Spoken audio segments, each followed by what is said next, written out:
चंदन बहुत ही भोला और सज्जन व्यक्ति था। पढ़ा लिखा ना होने के कारण वो गांव के बाजार में गोभी के पराठे का ठेला लगाया करता था, जिससे उसका और उसकी माँ का गुजारा चलता था।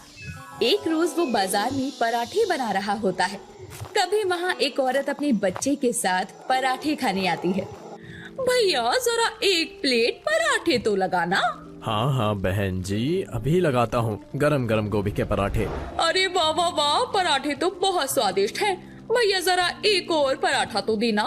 एक पराठा क्यों बहन जी, एक और प्लेट ले लीजिए, उसमें 2 पराठे मिल जाएंगे। अरे नहीं नहीं, मेरा पेट तो भर गया। ऐसे में मैं 2 पराठों का क्या करूँगी? वो तो मेरे बच्चे को खाना है, इसीलिए एक ही देना बस। चंदन बच्चे का मासूम चेहरा देखकर ज्यादा नहीं सोचता और उसकी प्लेट में एक और पराठा रख देता है। खाने के बाद वो औरत एक प्लेट पराठे के ही पैसे देती है और जाने लगती है। अरे बहन जी, 3 पराठे के हिसाब से पैसे दीजिए ना। अरे हाय हाय, बच्चे के लिए एक पराठा ज्यादा क्या मांग लिया? आप तो उसके भी पैसे लोगे क्या? अरे मुझे पता होता तो मैं पराठा मांगती ही नहीं। अरे बच्चे को एक पराठा मुफ्त में नहीं खिला सकते क्या? नहीं, बात ऐसी नहीं है, मैं तो बस ये कह रहा था कि अरे जैसे सब्जी के साथ धनिया मुफ्त में मिलता है ना, वैसे ही एक प्लेट पराठे के साथ एक पराठा मुफ्त में दिया, ये समझ लो। इससे पहले कि चंदन कुछ कहता, वो औरत वहाँ से तेजी से निकल जाती है और चंदन अपना सर खुजाता है।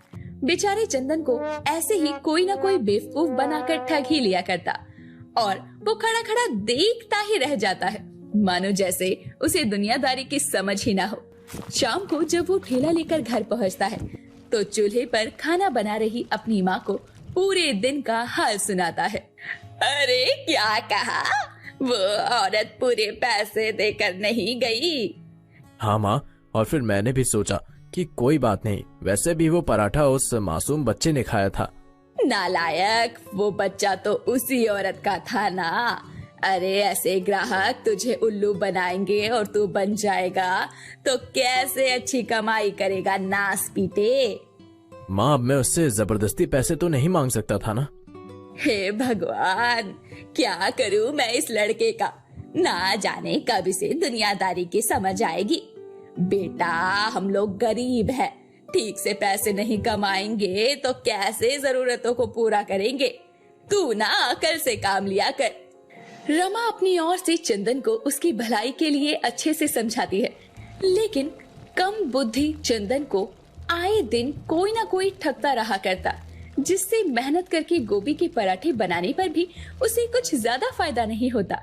ऐसे में घर का खर्चा भी ठीक से नहीं चल पाता था। एक रोज जब चंदन बाजार में आवाज लगाकर पराठे बेच रहा होता है, तभी रमा वहाँ आती है। अरे माँ, तुम यहाँ कैसे? सब्जी लेने आई हो क्या? नहीं, मैं तो ये देखने आई हूँ कि कहीं तुझे फिर से कोई ठग कर तो नहीं जा रहा। ओहो माँ, तुम भी कैसी बात कर रही हो? आओ बैठो यहाँ। रमा आगे बढ़ ही रही होती है कि तभी वहाँ से गुजर रही एक औरत रमा से टकराकर आगे बढ़ जाती है। रमा गिरने ही वाली होती है कि तभी सुमन नाम की एक लड़की आकर उसे बचा लेती है। माँ, आप ठीक तो है ना? आपको देखकर चलना चाहिए ना। अरे आंखें बंद करके चल रही हो क्या बाजार में? तुमने मुझसे कुछ कहा क्या? बिल्कुल। अरे अपने से बड़ी उम्र की औरत को धक्का मारकर जा रही हो बेशर्मी के साथ, शर्म लिहाज नहीं है क्या तुम में? उसकी ये बात सुनकर वो औरत भड़क जाती है और दोनों में लड़ाई हो जाती है।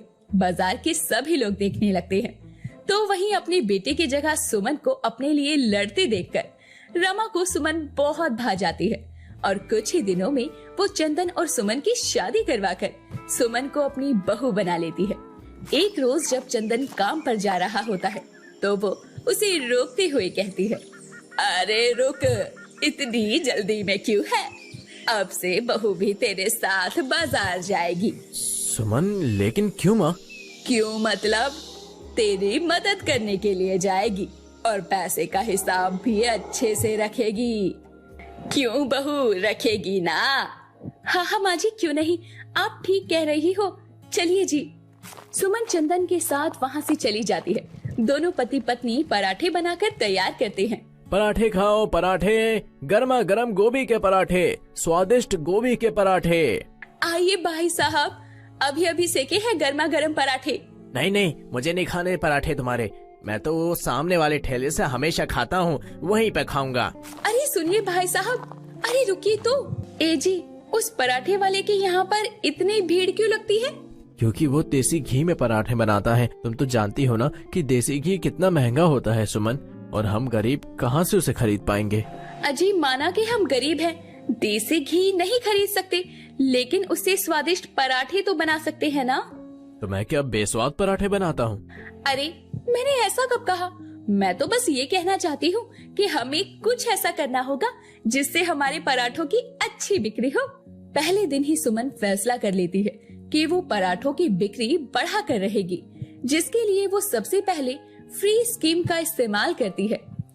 आइए गोभी के पराठे खाइए, एक प्लेट पराठे पर एक पराठा बिल्कुल मुफ्त। मुफ्त? मुफ्त? अरे भगवान, ये क्या कह रही हो तुम? आप काम पर ध्यान दीजिए बस, और देखते जाइए कैसे यहाँ लोगों की भीड़ लगती है। अब मुफ्त पराठे के चक्कर में बाजार में आने वाले लोग चंदन के ठेले पर आकर पराठे खाने लगते हैं, और उस दिन उसकी अच्छी खासी बिक्री हो जाती है। शाम को खाना खाते हुए चंदन कहता है, माँ क्या बताऊं, बिक्री तो बहुत हुई, लेकिन कमाई उस हिसाब से नहीं हुई। और होती भी कैसे? आपकी बहू ने मुफ्त में पराठे जो बांटे हैं। माँ जी, ग्राहकों को अपने स्वादिष्ट गोभी के पराठे चखाने के लिए मैंने ये किया, ताकि फिर आगे भी हमारे ठेले पर वो खुद ही आए। अरे लेकिन बहू, हम गरीब हैं, ऐसे मुफ्त में पराठे बांटेगी तो खुद का ही नुकसान करेंगे हम। वैसे भी घर चलाने के साथ साथ तुम्हारी शादी में हमने जो कर्जा लिया है उसे भी तो चुकता करना है। रमा की बात सुनकर सुमन चिंता में पड़ जाती है और कोई दूसरा तरीका सोचने लगती है। अगले दिन वो मुफ्त पराठे न देकर ग्राहकों को पराठे के साथ चटपटी चटनी और अचार परोसती है। वाह वाह, इतनी चटपटी चटनी के साथ तो ये गोभी के पराठे और भी स्वादिष्ट लग रहे हैं। मजा आ गया खाकर। धन्यवाद भाई साहब, आप कहीं तो एक प्लेट और लगा दूं? अरे वाह, नेकी और पूछ पूछ लगा ही दीजिए। इस तरह दोनों पति पत्नी मेहनत से गोभी के पराठे बनाते हैं और कभी दही तो कभी चटपटी चटनी के साथ ग्राहकों को खिलाते हैं, जिससे उनके ठेले पर ग्राहकों की संख्या बढ़ने लगती है। सब ठीक चल रहा था कि एक दिन दो दबंग उनके ठेले पर आ धमकते हैं। आइए भाई साहब, कितने प्लेट पराठे लगा दूं? पराठे नहीं, रोकड़ा निकाल तू रोकड़ा। सुना है आजकल बहुत कमाई कर रहा है पराठे बेचकर। कौन हो आप लोग, और मैं क्यों दूंगा आपको पैसे? अबे पैसे निकाल वरना हम तेरी जान निकाल लेंगे, समझा क्या? दूसरा दबंग चाकू निकाल कर दिखाने लगता है तो चंदन के पसीने छूटने लगते हैं, लेकिन सुमन हिम्मत दिखाते हुए आगे आती है और दबंग के हाथ से झटक कर चाकू जमीन पर गिरा देती है। हम अपनी मेहनत की कमाई की एक फूटी कौड़ी नहीं देंगे, चले जाओ यहाँ से, वरना मैं पुलिस को बुला लूंगी। अच्छा, तो ये है तेरी लुगाई। इसके तो हाथ के साथ साथ जुबान भी तेज है। चुपचाप पैसे निकाल वरना सारा ठेला तहस नहस कर देंगे। पूरे बाजार में सन्नाटा सा छा जाता है। दबंग चंदन के ठेले से सामान फेंकने लगते हैं और कोई उसकी मदद नहीं करता। तभी किस्मत चंदन और सुमन का साथ देती है और वहाँ पर गश्त लगाते हुए पुलिस की गाड़ी आ जाती है, जिसे देखकर दोनों दबंग भागने की कोशिश करते हैं, लेकिन लोगों की भीड़ होने के कारण वो बाजार से निकलते इससे पहले ही पुलिस उन्हें पकड़ कर ले जाती है। अरे बहन, तुमने तो बहुत हिम्मत वाला काम किया है।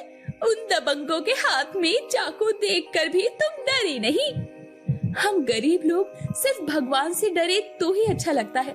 दिन रात मेहनत करके गर्म चूल्हे की तपन के सामने पराठे सेक कर कमाई करते हैं, तो इतने खून पसीने से आए पैसों को मैं ऐसे ही किसी को कैसे सौंप दूं? सच सुमन, तुम बहुत बहादुर हो। तुम नहीं होती तो आज ये पराठे का ठेला बर्बाद हो जाता। सभी सुमन की बहुत तारीफ करते हैं।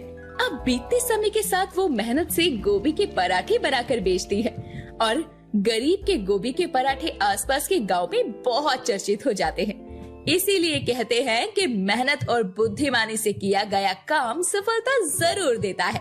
वेल दोस्तों, आपको किस चीज के पराठे पसंद है हमें कमेंट करके बताना ना भूलें और ऐसे ही इंटरेस्टिंग कहानियों के लिए हमारे चैनल को सब्सक्राइब कर लें।